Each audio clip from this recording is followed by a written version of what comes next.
Not only do we get to see exactly what happens after this scene in the Dragon Ball Super horror anime,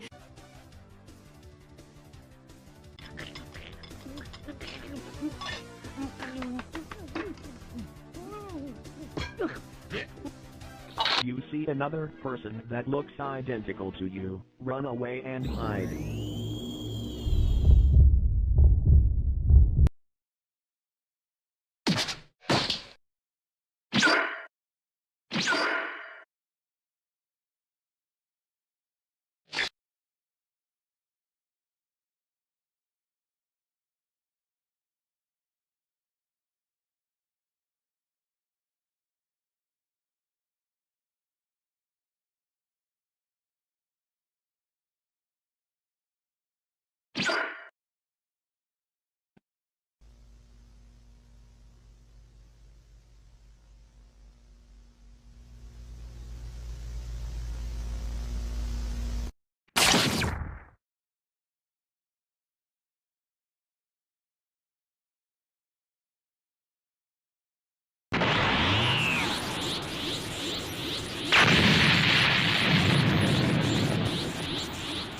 but we also get to see what happens after this one right here, where Goku is confronted by every single Goku doppelganger that Goku could possibly have. We never really got a look as to what happens next and didn't really know where these scenes kind of intersect, but now it is made extremely clear which one comes next, and this story is starting to look a lot more clarified with every single video.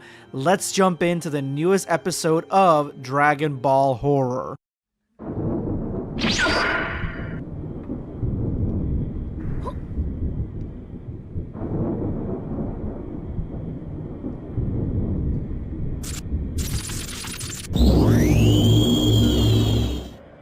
You see another person identical to you.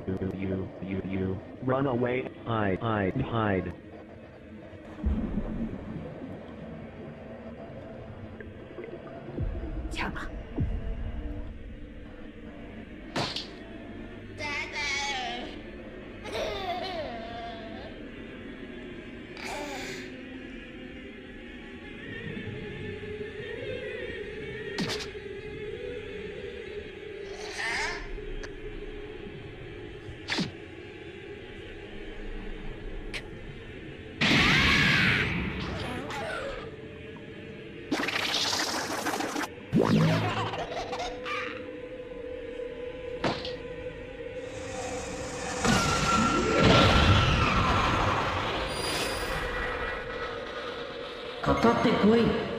So after Goku left his family to go and see exactly why he's feeling other beings that have his ki, but in a malicious way, he ends up instant transmissioning to this field, and as soon as he gets there, it's almost like a dark void wraps itself around his location. Like, this is the only way that the Doppelgängers actually end up traversing from their world into the Dragon Ball world. So this is something we didn't actually get to see because the Doppelgängers seem to just kind of pop up, and that whole run away and hide thing, yeah, that's the entire point of this type of animation. But now we get to see exactly where they're coming from, and the entire environment changes with their presence. Each doppelganger is more gruesome than the last, but in this scene, contradictory to the original one, we see that Goku, when he looks at Bardock, he remembers his own father. So he remembers in a faint memory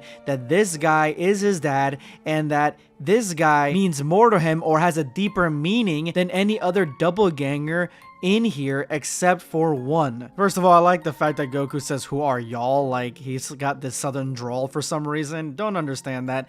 But he focuses in on Goten because the Goten doppelganger, that is his son. That is his pride and joy right there. So the fact that he's seeing Goten look like this, and you know, it not being Goten, it probably put the fear of God into, or the fear of Kami into Goku. Like, he doesn't know what the hell is going on, and this creature has stolen his son's face, and that's why he's freaking out, like, what the hell are you? And then after Goku realizes that this thing is not his son. This is a creature that he has no connection to besides the fact that it somewhat looks like Goten.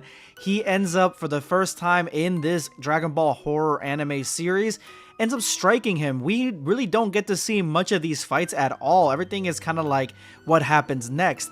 But in this one, we got to see that he actually strikes this creature because he is this pissed off that it's taken his son's face. So after striking this goblin thing, it ends up recovering relatively quickly. And we all know Goku. Like, Goku does not go full power unless the threat is like some galaxy level thing, unless the threat is something that could really harm him or his family or the planet.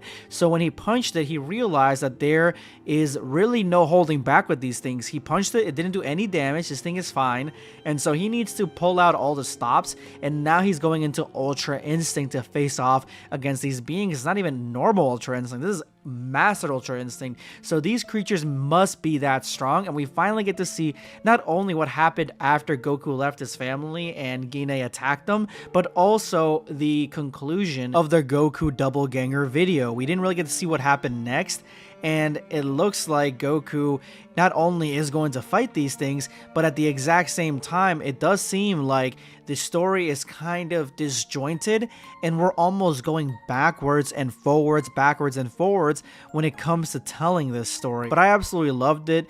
Give great props to Kinzo Kumade for making these videos. Let me know what you guys think.